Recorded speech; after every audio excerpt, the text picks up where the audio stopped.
Hey everyone, how's it going? Welcome back to Let's Play Dark Souls 3, Ashes of Ariandel.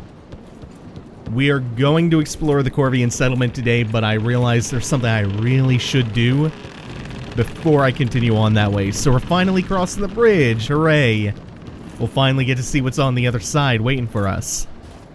And what we find waiting for us is an enormous chapel with a bunch of these mangy-looking hollows knelt in prayer facing it, and that shady-looking dude sitting right outside the closed doors. We're gonna ignore him for a second and get what might as well be nothing, a hollow gem.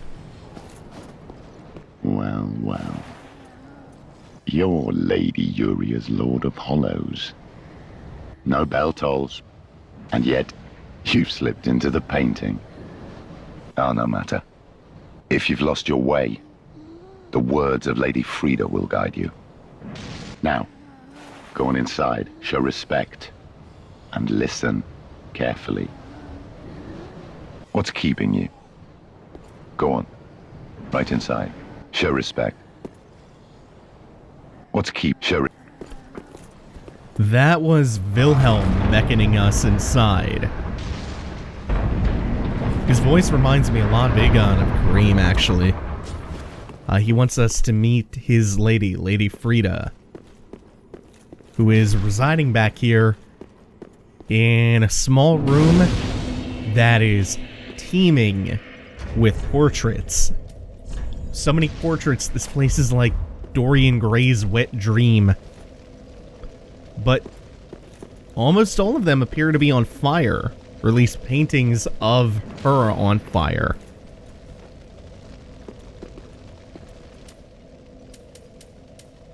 Welcome to the painted world of Ariandel. I am Frieda.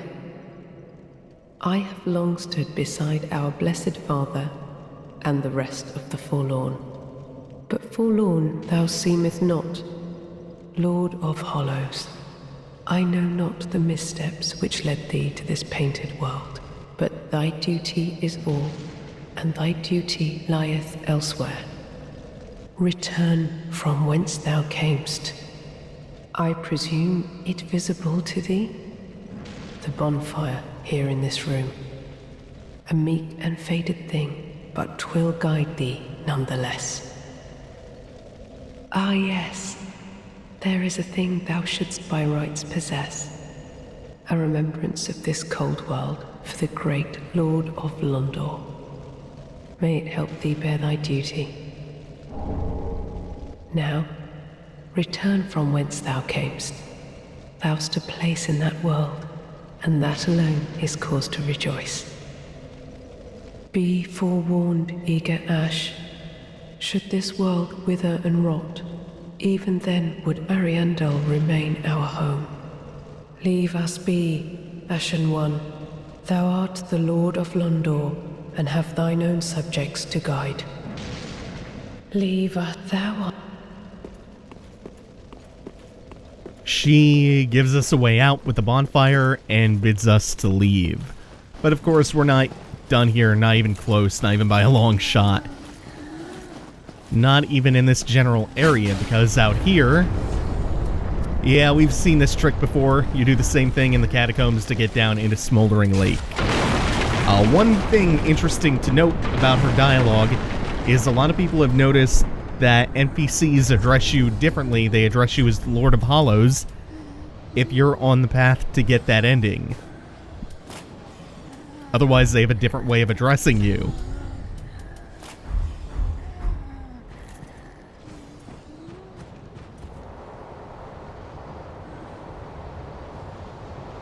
So we're going to take the long bridge ladder down here, and despite the gorgeous view down below, all of the rime-encrusted tree branches and pillars of crystalline frost. Oh, it's picturesque. Despite all that, we got some bad shit ahead of us. You know how skittish I get on these narrow kinds of surfaces, like tree branches and ledges and shit. Ah, God. I hate it. I'm too timid to do anything up here. God, that sucks. But don't worry, it gets much worse. At least the tree branches are not fucking invisible. And there aren't too many of them either. It's...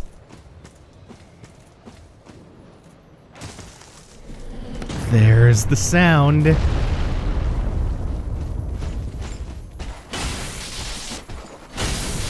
Nope. Forgot about you almost. Oh, come on, that's not backstab. I really, really need this to be over with quickly. There you go, friend. Those enemy types seem to be really, really defensive. So on top of the arrows that you could hear in the background, we also have this dude over here just wigging us out. Hurling javelins like an asshole. Now we get to do the fun part. Drop down. Oh, stop firing that shit. Remember, these arrows come at you just as hard as the Anorlando demon archers. So they will knock you off even if you block them. But they have the added little wrinkle of exploding even if they fire at your feet. Oh god. Yep, at least we're close to ground level now. Fuck that forever.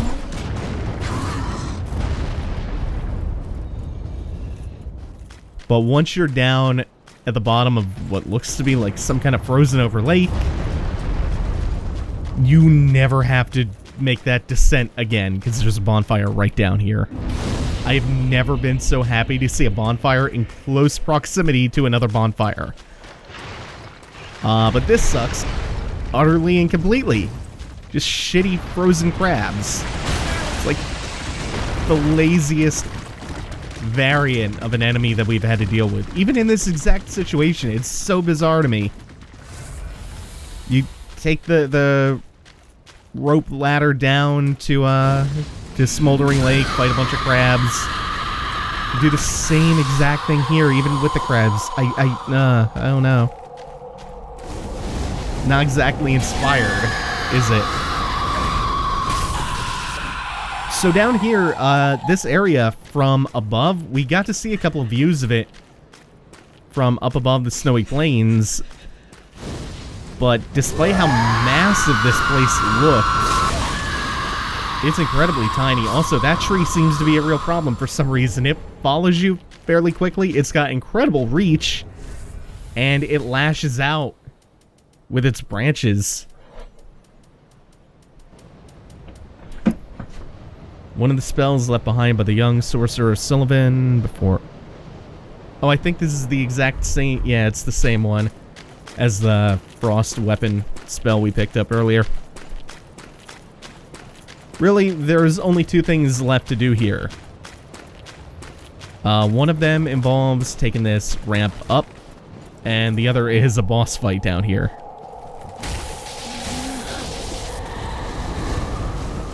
Oh, you're... Jesus. Song of Ice and Fire. Spitting fire and ice at me.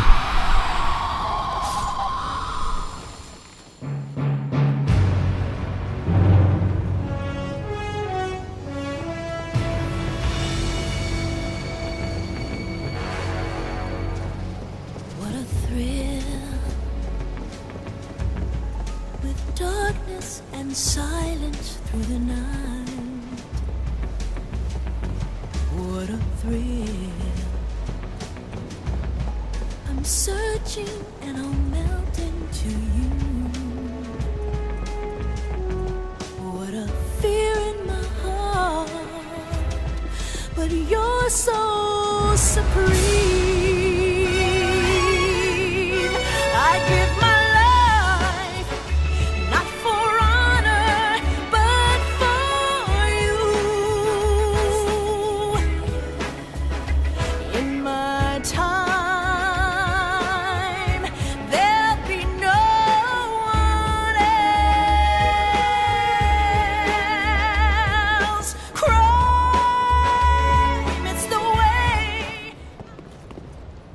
you get a nice reward for almost a straight minute of ladder climbing. You get a titanite slab up here. This is where that shriving stone was earlier, just above it.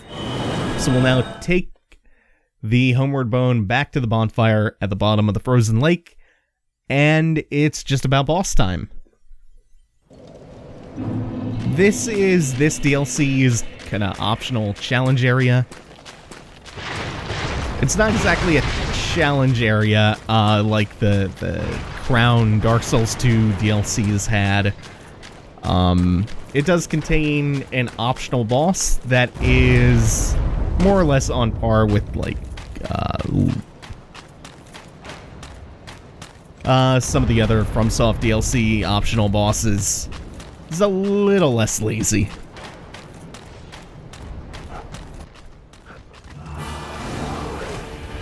So first off, we have the champion's Gravetender, who is aided by a small pack of wolves. First things first, you want to take the wolves down and turn this into a 1v1. And to do that, just have a little bit of patience. Let them come to you. And try to keep your distance from the Gravetender a little bit.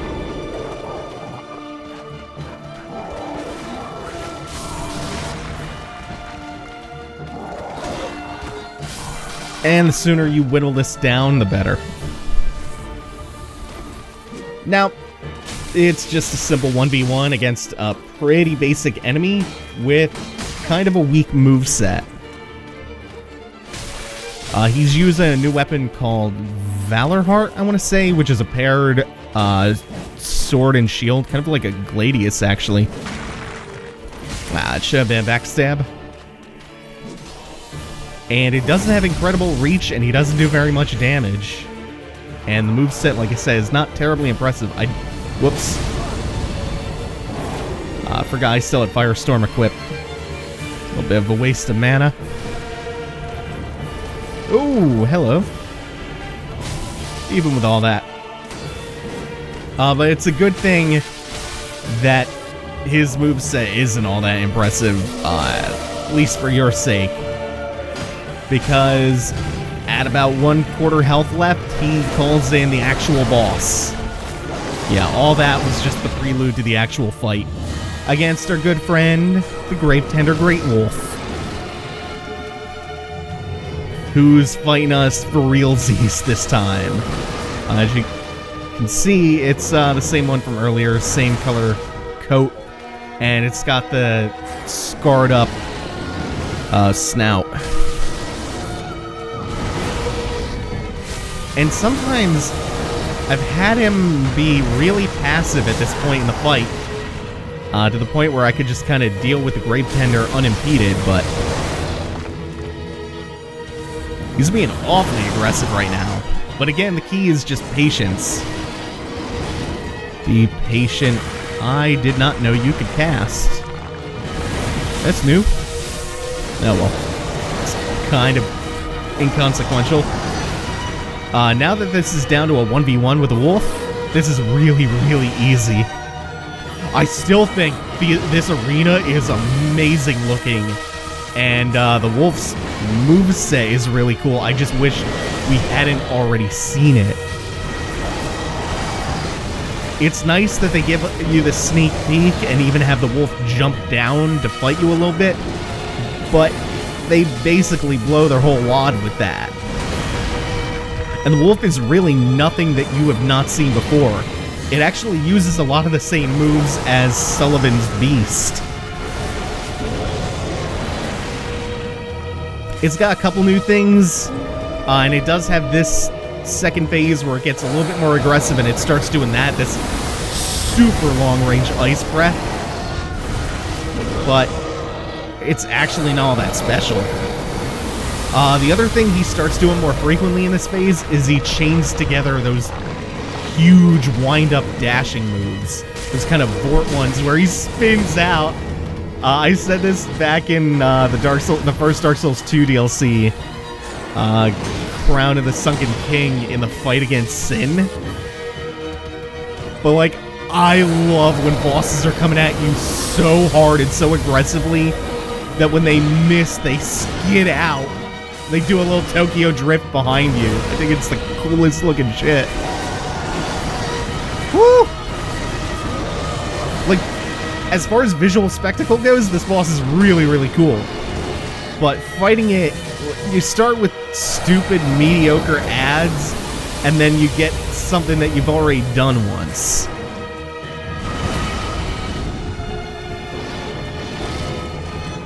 I don't think it's a bad boss, but it is kind of a mediocre one that really doesn't need 4 ads preceding it that just make it more tedious than it needs to be. Mediocre boss with really cool visuals. It's kind of the thing that salvages this one, but mediocre nonetheless. And we get Champion's Bones and Valor Heart, of course. Weapon once wielded by the champion of the Undead match, a special paired set consisting of a broadsword and a lion shield. The champion fought on without rest until he lost his mind. In the end, only his page and a lone wolf stayed at his side. And let's also check out the ash we got. It should be over in key items. The charred but warm bones of a champion burn at the Firelink Shrine bonfire to participate in undead matches. Long ago, an undead declared a fight to celebrate their undeath, and to preserve what remained of their souls. So it was, the undead matches were born. The merit of an undead is measured in deaths. Could there be a greater gift for such a creature than a fight that has no end? We'll get back to the bones in a minute. Yeah, I don't think it's a bad boss, but I can kind of see why there's so many people railing against it.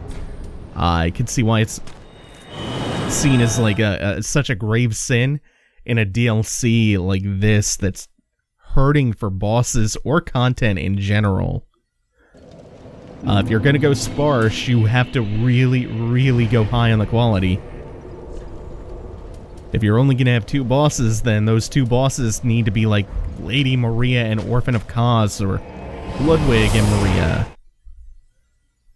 That being said, while that was no Ludwig, the second boss and the final one of the DLC is a little bit closer to Maria in quality. Super excited to say. Now, as for the bones, they are for a new Undead match system, which is a dedicated PvP arena. They basically give you the option of matchmaking for 1v1 duels to the death with no Estus. Or what you could do is a mode called Brawl, which are huge clusterfucks of either 2v2 or 3v3 timed team deathmatches. And there is also a 6-player free-for-all King of the Hill mode.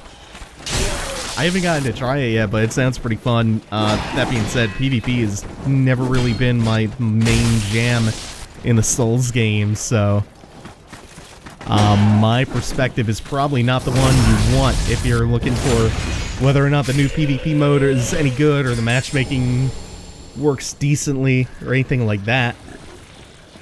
But we are back in the Corvian Settlement, and we are going to explore around a little bit. This is a handy thing to keep in mind. These rocks out here leading up to the locked gate, you can actually get on them and use them to jump onto the roof. It's one of 2 ways to get up here. It's one of the quicker ones. And we're just gonna have to deal with a bunch of these pot shots as we clear the roof off. I mean, otherwise these things pose no real danger, so it's not exactly a big deal. And from here, we can actually start exploring around. Now, I should say, these rooftops and the drops around them and the insides of the houses form a pretty intricate little network. There are a lot of nooks and crannies to explore up here. So it's very easy to get turned around if you're unfamiliar with the place. And given that the DLC is, as of the time of this recording, about 4 days old, there's a fair chance that Might take me a moment or two to get my bearings. So, you might recognize this room. This is just above the room where we met that Corvian NPC earlier.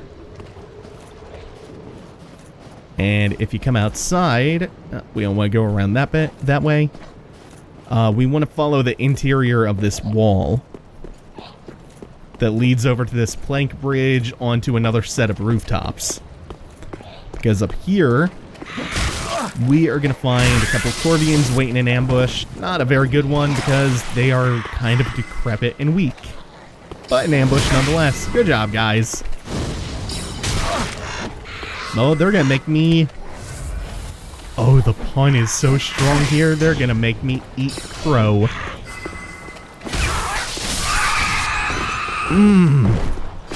The worse the pun, the more it sustains me. Well, we pick up one of the first new really cool weapons. Talons used by Corvian Knights inflicts 5 perpendicular slashes, causing heavy bleeding. In their infatuation with Sister Frieda, the Corvian Knights swore to protect the painting from fire, and to this end took to the execution of their own brethren. Oh boy. We're gonna get the other really cool set of weapons. We've seen both of them by now, fighting the 2 sets of Corvian Knights. The Freddy Krueger ones and the one with the sword and talons. So we've gotten a sneak preview of how cool the movesets are on those weapons. Now it's just a matter of collecting them. The other one, there's a tricky little series of jumps you have to make. And from where? I don't 100% remember. I know that there's a path leading off from one of the bridges. Might take me a second to refine my way to the one that I'm thinking of. Like I said, lots of nooks and crannies in this place, with a lot of good hidden stuff. Luckily, we did unlock that shortcut with the ladder. I actually should have done that before I dropped into the house that had the slave set in it. I don't think it's back here. This is too far out of the way. I'm trying to orient myself towards the small little portcullis that we came in from at the very beginning. Back where all the sewer centipedes were. I think it should be like right back here. Yeah, this is the path I'm looking for. Holy shit, there are a lot of these.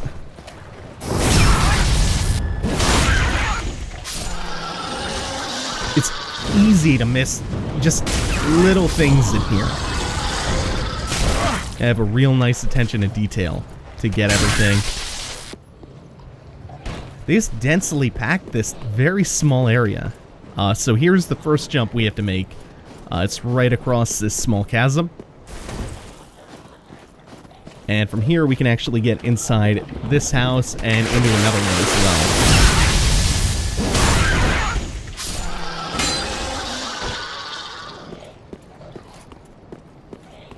I think around here there might just be a gem or so. Oh no, there's a crystal lizard back here. So tantamount to a gem. And you should be dead. Just a large titanite.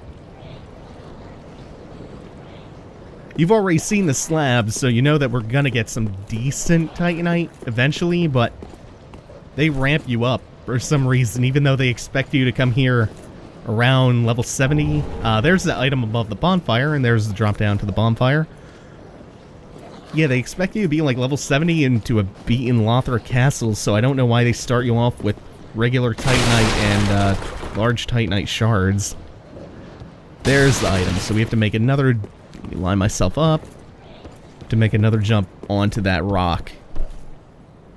And this you might recognize is that rock right near the entrance that we couldn't get up onto earlier. And from it we get the crow quills. Thrusting sword wielded by the Corvian Knights and a special paired weapon when two-handed Brandish 4 thin-edged blades in the left hand. And their infatuation, blah, blah, blah. Same thing as before. So, the quill and the darts...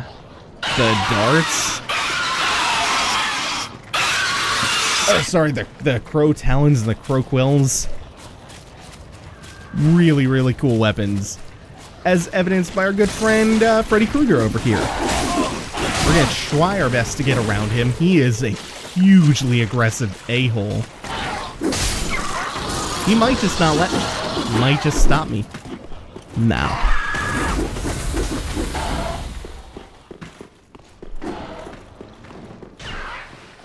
Between now and next episode off screen, I'm gonna probably do some heavy upgrading on those 2 weapons that we just picked up. And we're gonna play around with those because they're fun. They are really, really fun. For now, I think we've just about cleared most of the houses out. The interiors of all of them pretty much cleared out. We still have to do a couple of things up on the rooftops. But even if we mess up and fall down from here, it's just a hop, skip, and a jump. Literally back up. That shouldn't be a problem, though. We do have to make this drop to get garbage, a rusted gold coin. 3 of them. But then it's just another hop to get back to the roof and up the ladder one more time. So while I'm climbing this, Brian Riley left a really insightful comment on part 1 about how in Norse mythology, those who were killed by spears were considered to have died an honorable death. Also, do not go recklessly after that crystal lizard, because if you do, Weapon X is gonna give it to you. And if you're not home, he's gonna deliver to you. Watch out for him. He is waiting, and that's a nasty, nasty ambush. Just be prepared to deal with it. Yeah, those killed by spears were considered to have died an honorable death, such that they would be able to get into Valhalla. And he was drawing a parallel to how the Farron followers operate based on the description of the follower javelin that we got. Nifty stuff there. Nifty little parallel. So from here, we're basically past the fence now. We can drop down from this church and unlock a shortcut back. I definitely don't want to drop into the interior of the church yet. There are 2 Corvian knights in there, and fighting them 2-on-1 is a straight up nightmare.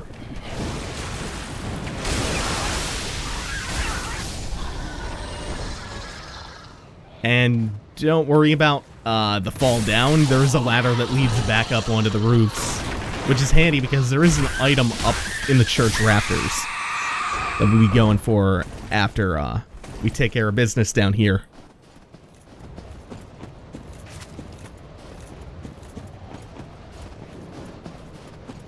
Okay, there's the ladder. Leads back up to the roofs so we can drop back in.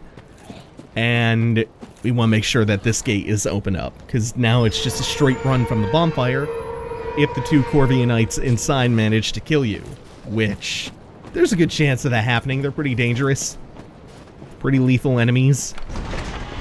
But we can draw one at a time, which I should be able to do. This is a much easier fight. Okay, good. You're coming. Sure, you can fit through the door, right? Oh, you can. Damn. You blocked one full combo and you're like 70% of the way to bleeding. Oh, I got no mana. Even as you roll away, it's so easy to get clipped. And if you roll through them, when they're not doing that simple barrage, like you could see they turn around to track you while they're doing the flurry. It sucks. They're scary-ass enemies. Oh shit, this is bad. I had no stamina. Ooh. I really Okay. Cannot let him get another combo in. That is going to be bleed if he does. We clutch that out. Oh, there's our titanite chunk. We're getting there. Okay, now it's just you. The ones with the sword are way easier. For one, their bodies are way too big for you. So they're swinging their sword sometimes over your head. It's easy to circle around them. They don't track as hard. Their combos aren't as bad, and they don't build up bleed. Now, the Wolverine ones are the ones you really have to worry about. Oh man, I love that. Reminds me of like a Yoshimitsu move. Oh man, that's a beautiful move. I don't actually remember if that's part of the moveset of the weapon that we got. Ooh, in here we get Way of White Corona. Let's check that out real quick. That is, I think, the only new miracle. A lost Way of the White Miracle. Launches a white discus, which shears into foes. And returns to its conjurer. Yes. Oh my god. This is the Destructo Disc miracle that was seen in the trailers. Also, we get a little bit of talk about angels. Or rather, the halos that angels have historically been depicted with. That's what that description is referring to. A certain style of halo. So we get kind of a roundabout reference to the angelic faith, and it actually tying back to the Way of the White.